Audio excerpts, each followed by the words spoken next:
Winning just feels so good.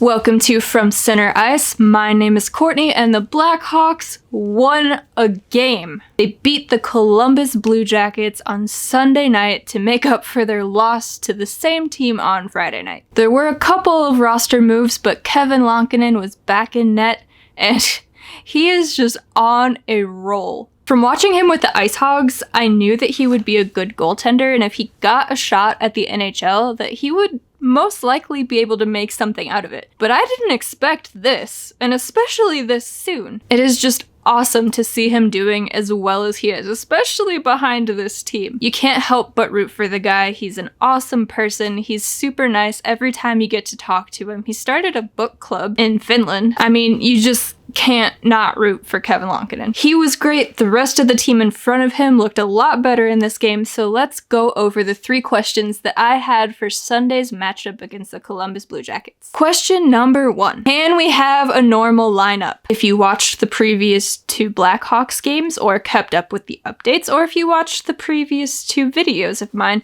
you will know that the Blackhawks decided to dress 7 defensemen and 11 forwards. This never works when they do it. We've been over this, and it was very frustrating. I was almost convinced we were going to see it again going into Sunday's game, because why not? But the Blackhawks went with 12 forwards, 6 defensemen. We almost lost another defender in this game. Lucas Carlson blocked a shot, and then he was out for a little bit. Thankfully, he was able to come back and finish the game, but it figures, right? They dress 6 defensemen finally after these 2 games. One of them gets injured. Why is the NHL like this? Unfortunately, the Blackhawks had to add 2 more players to the COVID protocol list, joining Alex DeBrincat and Adam Boquist. Both Ryan Carpenter and Nicholas Beaudin were added to that list, so they'll be out for, I believe, at least 2 weeks. In their place, Matthew Highmore came back into the lineup, and Reese Johnson made his NHL debut. And this kid looked good. Coming into the game, I couldn't remember a whole lot about how he looked last year for Rockford.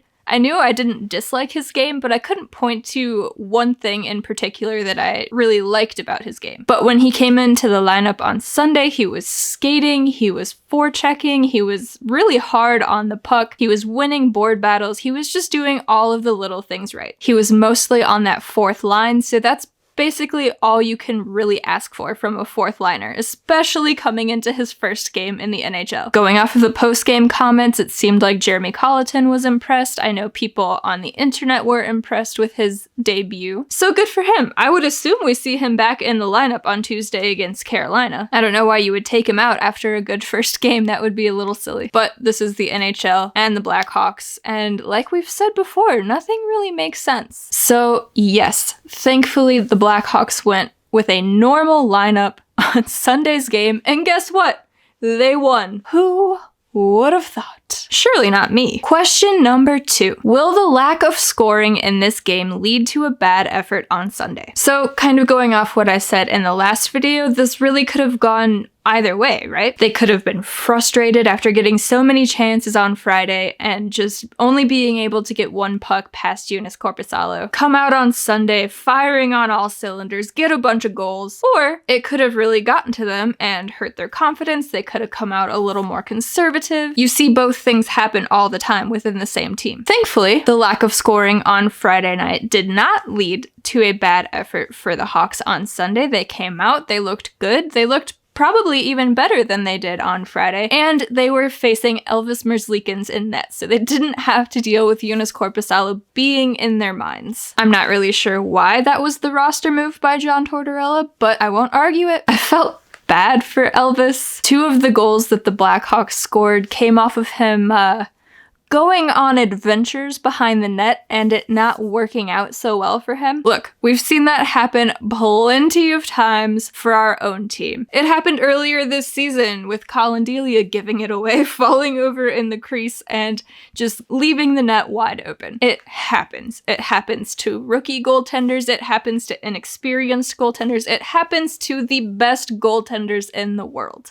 But you still can't help but to feel bad for the guy. But not too bad because it did lead to the Blackhawks winning, but I still felt bad. There's a lot of weird mental things that go on through each game. At the end of the day, the Hawks won 3-1, and that is all that matters. Yes, those 2 goals off of Elvis's adventures were the goals that got the Hawks ahead, but what are you gonna do? The first goal for the Hawks came off of a wild passing play in front of the net. The first line in this game was made up of Matthias Janmark, Philip Kurashev, and Patrick Kane, which by watching the team this season, that line makes sense. Both of those guys next to Kane have looked very good throughout the whole season. But I pointed this out on Sunday night. It just looks very weird on paper. Who would have thought coming into this season that the first line would consist of Matthias Janmark, Philip Kurashev, and I mean, you would assume Patrick Kane, but those other 2 guys next to him, I don't know that anybody would have called that. But they made it work. Matthias Janmark has been a surprising pickup for this team. I don't think I really paid that much attention to him while he was in Dallas, but I'm surprised by his patience with the puck. He's made a lot of passes right in tight to the net where he just outweights the defenders and he's able to get the puck to his teammate. Now, whether they put the puck in or not doesn't always work, but he's come up with some very good passes. I didn't realize how much of a playmaker he was. So on this goal, Janmark is coming down the right wing, Kane's coming down the center of the ice,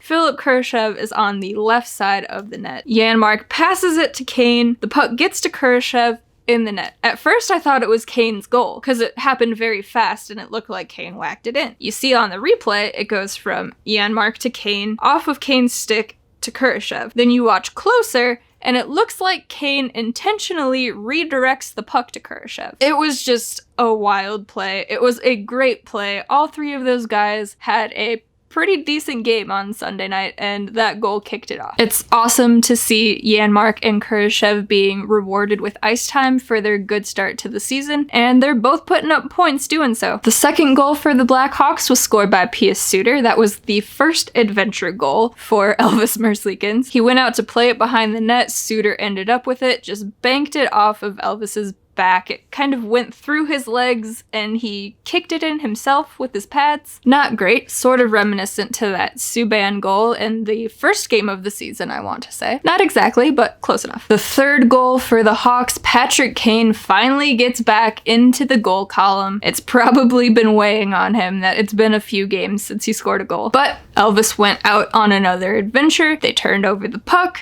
Patrick Kane got it, not the guy you want to have the puck when you have a wide open net, shoots it in from a horrible angle, and it's 3-1 Chicago. And that's how the game ended, because our defense looked more efficient, our forwards were helping out, and Kevin freaking Lonkinen is amazing. There's not really much else you can say about the guy at this point. He's just amazing out there. I don't think anybody saw him taking over the starter job this soon into the season. Maybe down the line in the second half of the season. But we were all pretty confident going in that the battle would really be between Colin Delia and Malcolm Subban. And then in comes Kevin and he stops everything and he takes over the net. And he sure doesn't look like he wants to let it go anytime soon. Question number 3. Will they start another power play streak and get back to their power play efficiency? Nope. Unfortunately, the Hawks went 0 for 2 on the power play on Sunday, but you know what? They won 3-1. It is very hard for me to be critical of this game. For how many guys this team is missing right now and how they've looked so far, this was a very solid game from pretty much everybody. Sure, a few guys didn't have their best games, but overall, the team looked a lot better. The defense looked a lot better. They were getting scoring chances, and that's all you can really ask for from this team this season. And they came out with a win. You absolutely love to see it. So no, while they're not currently on another power play streak right now, the power play didn't look terrible. They were still getting chances. At some points, they were doing everything but scoring. I'll take it. Sunday's game was just nice to watch, especially after the frustration on Friday between them going with the bad lineup decision of dressing 7 defensemen and then getting totally corpusaloed by him only allowing 1 goal and being a goalie god otherwise. Having the team come out and look as good as they did on Sunday was just rather refreshing. So of course, they have a good game, and now we transition into a new opponent, The next series is a 2-game series against the Carolina Hurricanes because they're in our division this season. Still doesn't make sense. I don't know if you've been following along with Carolina's season so far, but for perspective, the Blackhawks record is 3-4-3. Carolina's record, 5-1. I'd say the Hawks have a little bit of a challenge ahead of them. Thankfully, they are playing in Chicago because the Blackhawks still don't have a road win on the season, and I wouldn't bank on them getting their first in Carolina. So maybe they have a chance since they're still at the United Center. Also, Carolina has to come back down to normal at some point, right? They can't win every game of the season. So this would be a perfect time for them to start not looking so good. I'm trying to put it into the universe. So let's go over my questions. Question 1. Will Brandon Hagel finally get his first goal? I just keep waiting for it every single game. I'm like withering away on my couch over here, just waiting for Hagel to get his first NHL goal. He had a shot at it on Sunday with the empty net and it was blocked because of course it was. So it would be real nice for him to get that in this upcoming series, especially against such a good team like Carolina. Question 2. Will the Blackhawks start off February better than they did January? We can only hope. We can just simply not go back to 4 games in a row of giving up 5 goals against. We just can't. And I don't say we can't as in that's not possible. I say we can't because I don't know if I can handle it. They look a lot better lately. They are playing a lot better lately. We can count those first 4 games as preseason games since there weren't any. I just need them to not think they get preseason games again every time the month rolls over. Plus, February is my birthday month, so I would really appreciate it if they started it out great and just had a great month overall. That would be really nice. That would be a great birthday present. You hear that, universe? Question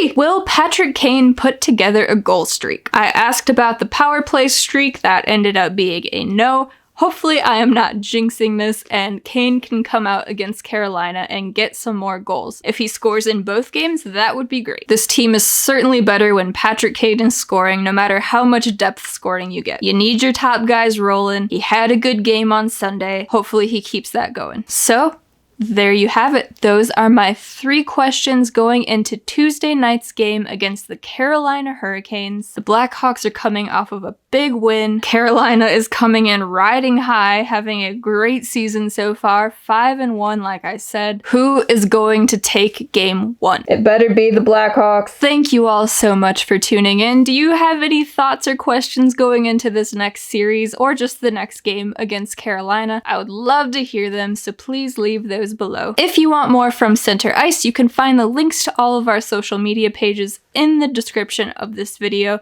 You can also head over to FromCenterIce.com where you can keep up with the latest podcast episodes, keep up with the latest written pieces. I just put up a piece looking at the Ice Hogs forwards attending training camp, and the Ice Hogs start playing this Friday, so there's going to be a lot more content surrounding them as well. I cannot wait until the Hogs start their season. Much like the Blackhawks, they have a lot of young guys, a lot of prospects. It's going to be very fun to watch. So definitely follow along with all of that. There will be Ice Hogs videos on this channel as well, so stay tuned. Lots of things to look forward to. That being said, I will catch you all after the next game. Bye, guys.